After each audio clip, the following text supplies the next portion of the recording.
کا مالک ہے. لائٹ چلا رہے ہیں آپ سب, لائٹ چلا رہے ہیں. جو آسمان کا خالق, زمین کا مالک ہے, جو زمین پر ساری کائنات کو بسانے والا ہے, انسانوں کو پیدا کرنے والا, جانوروں کو پیدا کرنے والا, پرندوں کو پیدا کرنے والا, ساری کائنات کا خالق, مالک, رازق صرف اللہ کی ذات ہے. الحمدللہ رب العالمین.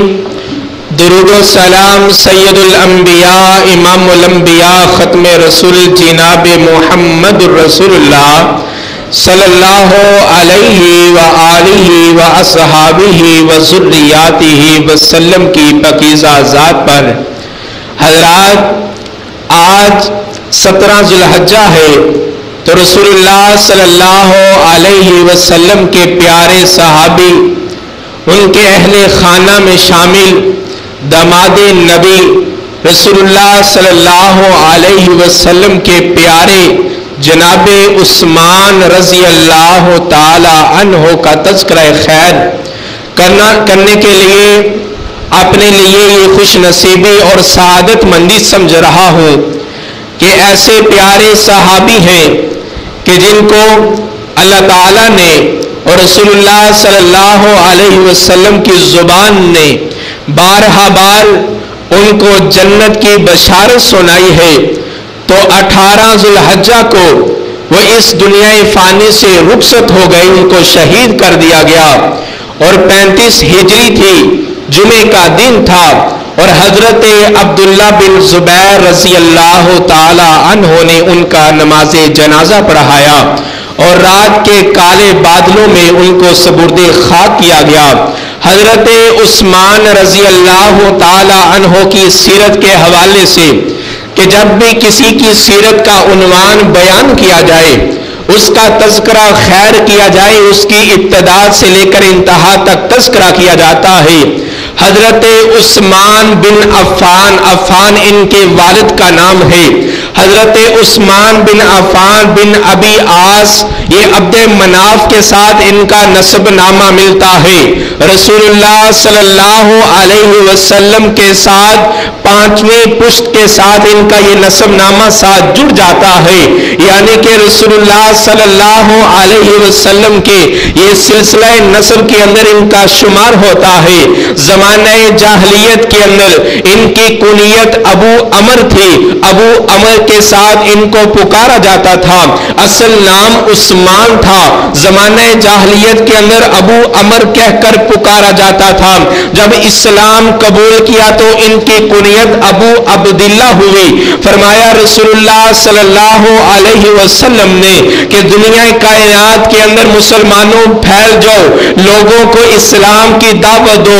تب حضرت ابو بکر رضی اللہ تعالی عنہ کو پتہ چلا آقا کا یہ فرمان ہے, اب سب لوگوں کو اسلام کی طرف لے کر آنا ہے.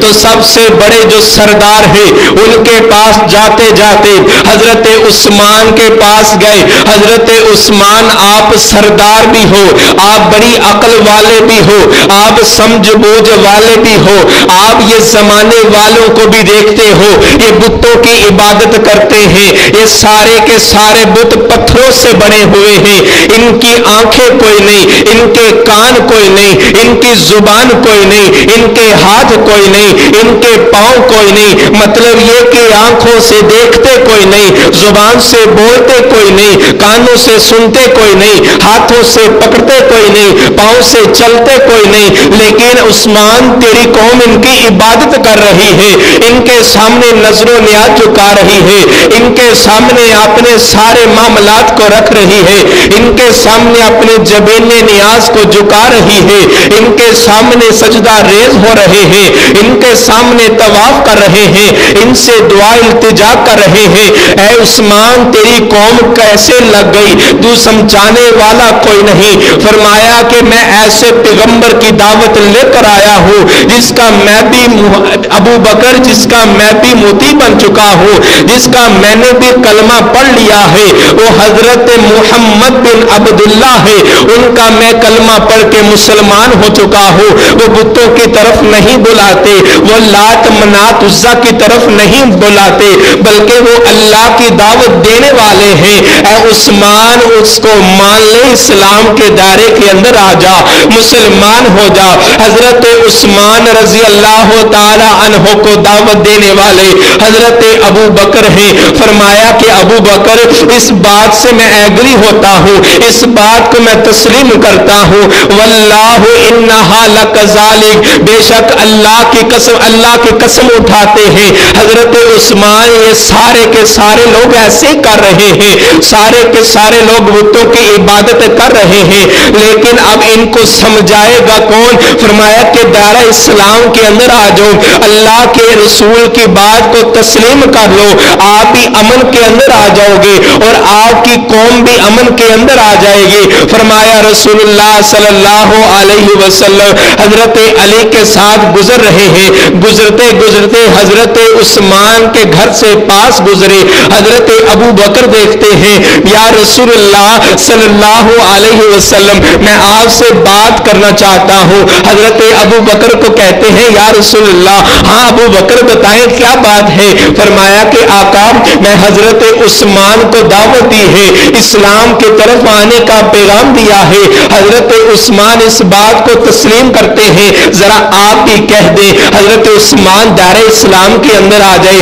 رسول اللہ صلی اللہ علیہ وسلم نے فرمایا، حضرت عثمان کے پاس گئے، فرمایا یا عثمان فإنی رسول اللہ الیک وإلی جمیع خلقک، اے عثمان میں اللہ کا رسول بن کر آیا ہوں اور پوری کائنات کے لیے بن کر آیا ہوں اور لوگوں کو جنت کی طرف بلا رہا ہوں، جہنم سے چھٹکارا عطا کر رہا ہوں، لوگوں کو جنت کے سرٹیفکیٹ عطا کر رہا ہوں، جہنم سے منع کر رہا ہوں، جہنم والے اعمال سے منع کر رہا ہوں۔ اتنی بات سنے حضرت عثمان رضی اللہ تعالی عنہ فرماتے ہیں آقا مجھے کلمہ پڑھائیے، مسلمان کر لیجئے۔ آقا فرماتے ہیں اشہد اللہ الہ الا اللہ وحدہ لا شریک لہ واشہد ان محمدا عبدہ ورسولہ، یہ کلمہ پڑھ کر حضرت عثمان مسلمان ہو جاتے ہیں۔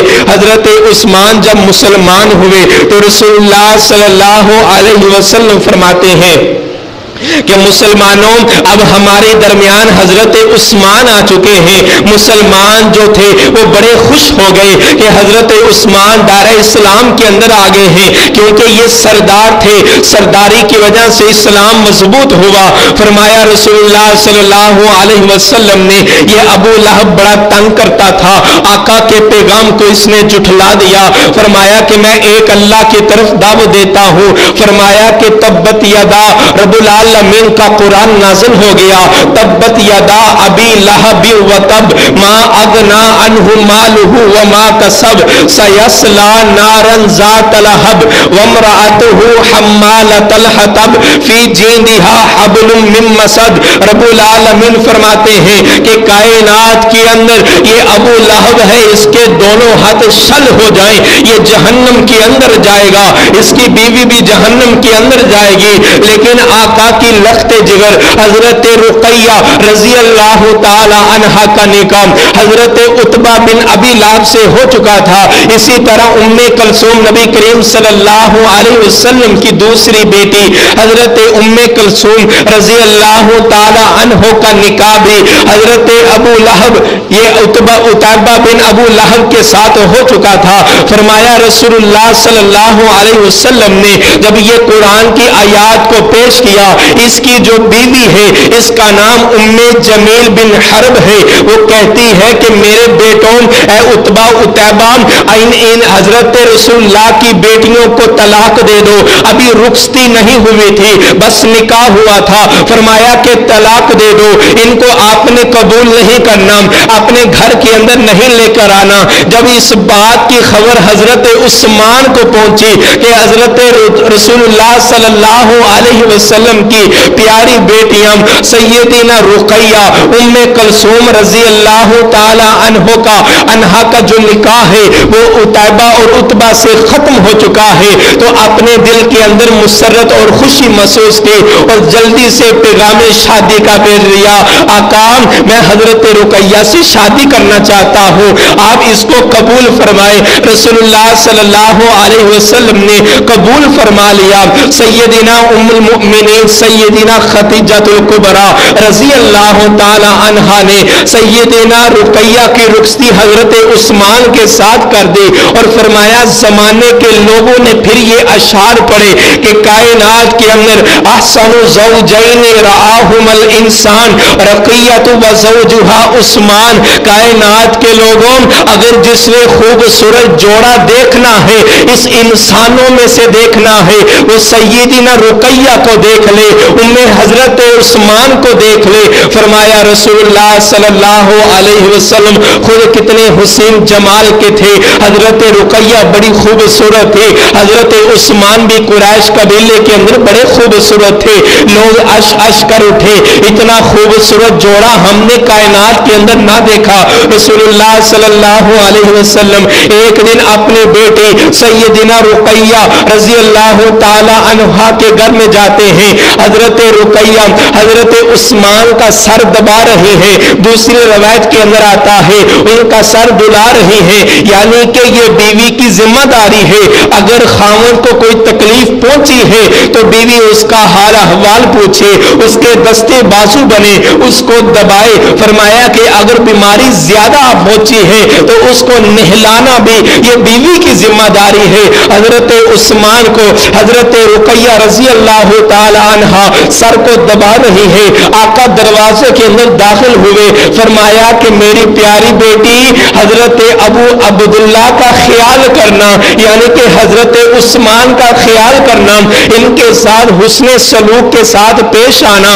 فرمایا یہ میرا پیارا صحابی ہے اور اللہ کے رسول فرماتے ہیں جس طرح میں اخلاق والا ہوں اسی طرح حضرت عثمان بھی اخلاق والے ہیں، اس امت کے اندر سب سے زیادہ اخلاق میں میرے متشابہ ہیں۔ رسول اللہ صلی اللہ علیہ وسلم فرماتے ہیں ایک صحابی سیدنا ابو موسیٰ اشعری رضی اللہ تعالی عنہ کو ساتھ لے کر جا رہے ہیں، یہ کھجوروں کا باغ ہے، کھجوروں کے باغ کے اندر داخل ہو گئے، رسول اللہ صلی اللہ علیہ وسلم وہاں عبادت کرنا شروع ہو گئے اور حضرت موسیٰ کو فرمایا اے ابو موسیٰ اس دروازے پر کھڑا ہو جا، فرمایا کہ اس کی حفاظت کرنی ہے، کوئی آئے تو اجازت طلب کرے، میں اجازت دوں تو تب اس کو اندر داخل ہونے کی اجازت دینی ہے۔ فرمایا کہ اتنی بات کہی، ایک آنے والا آیا، اس نے دروازے پر دستک دی، فرمایا کہ رسول اللہ صلی اللہ علیہ وسلم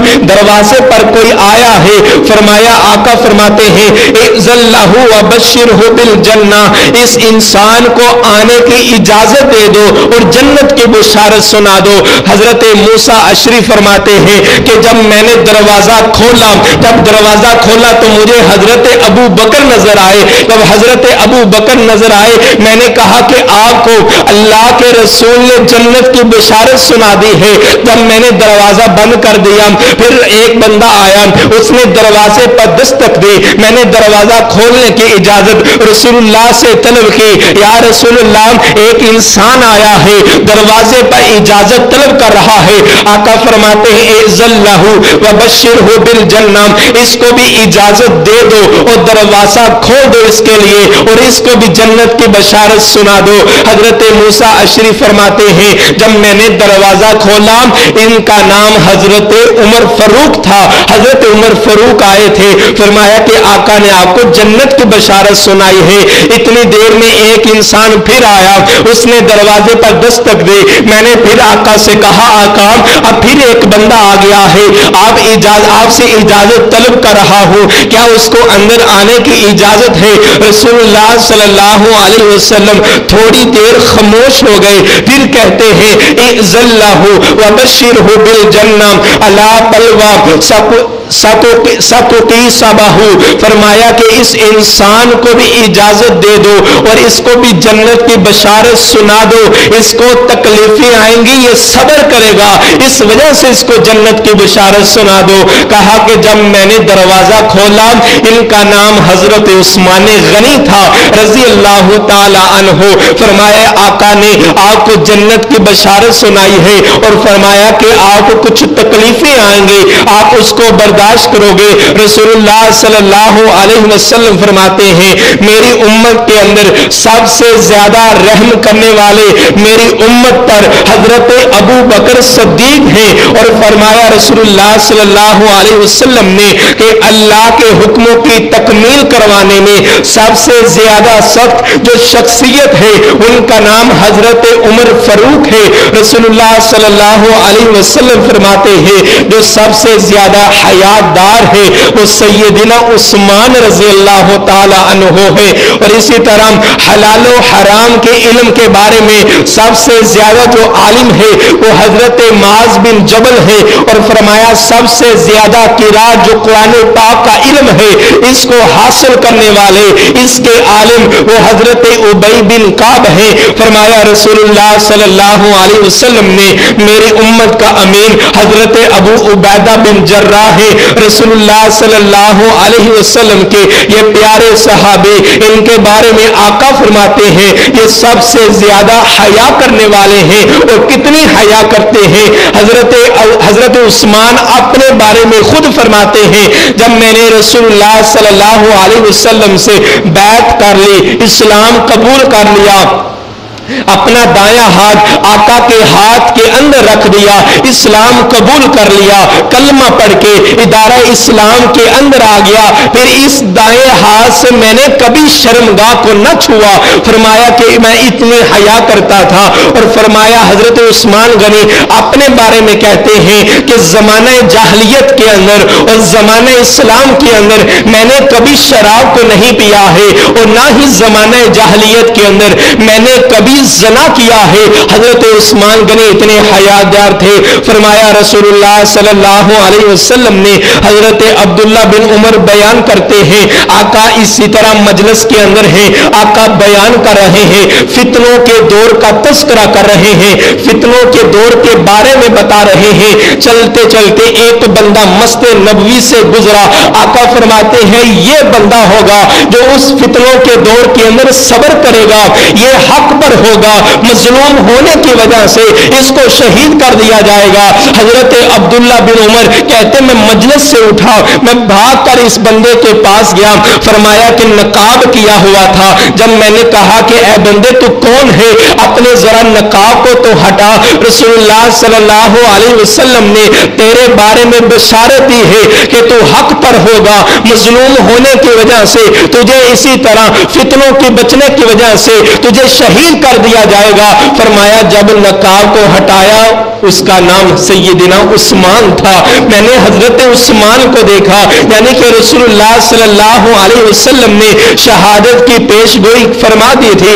حضرت علی خطبہ ارشاد فرما رہے ہیں, فرمایا کہ ان الذین سبقت لهم من الحسنى اولئک عنہا مبعدون. کائنات کے لوگوں جو اللہ کے دین کو پڑھتے ہیں, اللہ جن کو بھلائی عطا کر دیتے ہیں, جو قرآن کے سامنے اپنی جبین نیاز کو جھکا لیتے ہیں, اللہ کے سامنے ہر فیصلے کو مان لیتے ہیں, یعنی کہ بھلائی کو حق کو تسلیم کر لیتے ہیں, اللہ نے ان سے جہنم کو دور کر دیا ہے. فرمایا کہ اگر مجھ سے پوچھنا چاہتے ہو یہ بندہ کون ہے, کس کے بارے میں یہ آیت نازل ہوئی ہے, فرمایا عثمان منہم, اس کے اندر عثمان آتے ہیں. حضرت عثمان کے وضاحت اور حضرت عثمان کے بارے میں حضرت علی اپنی لب کشائی کر رہے ہیں. اور فرمایا کہ حضرت جو عثمان ہے وہ دوسروں کو تکلیف نہیں دیا کرتے تھے, رات کے وقت اٹھ کر نماز تہجد کا قیام کیا کرتے تھے. اپنے دور خلافت کے اندر غلام بھی تھے, خادم بھی تھے, لیکن کسی کو نہ اٹھاتے تھے, خود پانی لیتے تھے, خود وضو کرتے تھے, خود استنجا کرتے تھے, وضو کر کے رب کے سامنے قیام کرتے تھے. ایک کہنے والا کہتا ہے آپ کی اتنی خلافت ہے, آپ کے خادم بھی ہیں، آپ کے تابعدار بھی ہیں، ان کو ذرا کہہ دیا کرے آپ کے لیے وہ وضو کا پانی لے کر آ جائے۔ فرمایا یہ لوگ آرام کر رہے ہوتے ہیں، میں ان کو نہیں چاہتا ان کے آرام کے اندر خلل ڈالوں۔ حضرت انس بن مالک رضی اللہ تعالی عنہ کہتے ہیں کچھ لوگ کہتے ہیں کہ حضرت علی اور حضرت عثمان کی محبت ایک دل کے اندر نہیں آ سکتی، اور فرمایا کہ کائنات کے لوگوں مجھے دیکھ لو، میرے دل کے اندر حضرت علی کی بھی محبت ہے، حضرت عثمان کی بھی محبت ہے۔ فرمایا یہ وہ مومن بندہ ہے کہ جس کے دل میں سارے صحابہ کی محبت ہوتی ہے، حضرت علی کی محبت ہمارے دل میں ہے، حضرت عثمان کی محبت ہمارے دل میں ہے، حضرت ابو بکر کی محبت ہمارے دل میں ہے، حضرت عثمان حضرت عمر فاروق کی محبت ہمارے دل میں ہے۔ یا الہی صدیق سا ایمان پیدا کر دے، عمر سا کوئی جرنی انسان پیدا کر دے، جہاں پہ گم حیا ہو وہاں عثمان پیدا کر دے، علی المرتضی حیدر قرار کی آن پیدا کر دے۔ حضرت عثمان کہتے ہیں او باغیوں کس طرح مجھ پر ظلم کر رہے ہو، یہ بحر رما کا پانی بھی مجھ سے چھڑوا لیا، یہ پینے نہیں دیتے۔ یہ بحر رما کو خرید کر دینے والا کون تھا؟ اس یہودی سے خرید کر دینے والا میں عثمان تھا۔ دیکھا نہیں غزوہ تبوک میں ابن شہاب زوری بیان کرتے ہیں کہ غزوہ تبوک کے اندر حضرت عثمان نے 940 اونٹ دیے ہیں اور اسی طرح 60 گھوڑے دیے ہیں، اللہ کے راستے میں وقف کر دیے ہیں، اور 550 تولہ اسی طرح 5.5 کلو سونے کے سکے رسول اللہ صلی اللہ علیہ وسلم کی خدمت میں حاضر کیے۔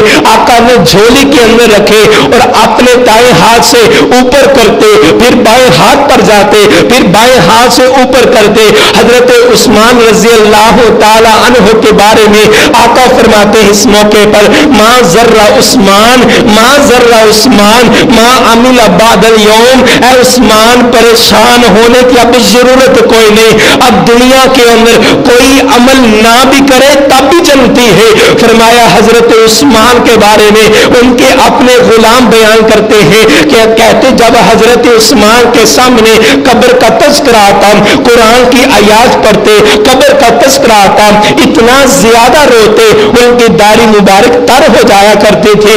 اگر قبرستان کے اندر جاتے، قبرستان کی ڈھیری پر کھڑے ہو کر اللہ سے دعائیں کرتے، یا اللہ مجھے اس قبر کے عذاب سے بچا لینا، اتنے آنسو گرتے، اس کے آنسو کی وجہ سے وہ قبر کی ڈھیری بھی اسی طرح گیلی ہو جایا کرتی تھی۔ کہا کہ حضرت عثمان اتنا زیادہ روتے۔ فرمایا ایک صحابی بیان کرتے، عثمان اپنا غلام بیان کرتا ہے، عثمان آقا نے آپ کو بارہا جنت کے بشارت سنائی ہے، اب حضرت رسول اللہ صلی اللہ علیہ وسلم کی بشارت کے بعد بھی اتنے پریشان کیوں ہوتے ہیں؟ فرمایا کہ اللہ نے اس کائنات کے اندر یہ قبر رکھی ہے، اگر انسان قبر سے پار ہو گیا، اگر انسان قبر سے بچ نکلا، اگر انسان قبر کے مراحل سے نجات حاصل کر لی، اس کے سوال و جواب سے نجات حاصل کر لی، اس کے صحیح جواب ادا کر دیے، اللہ باقی منازل کو بھی آسان کر دے گا۔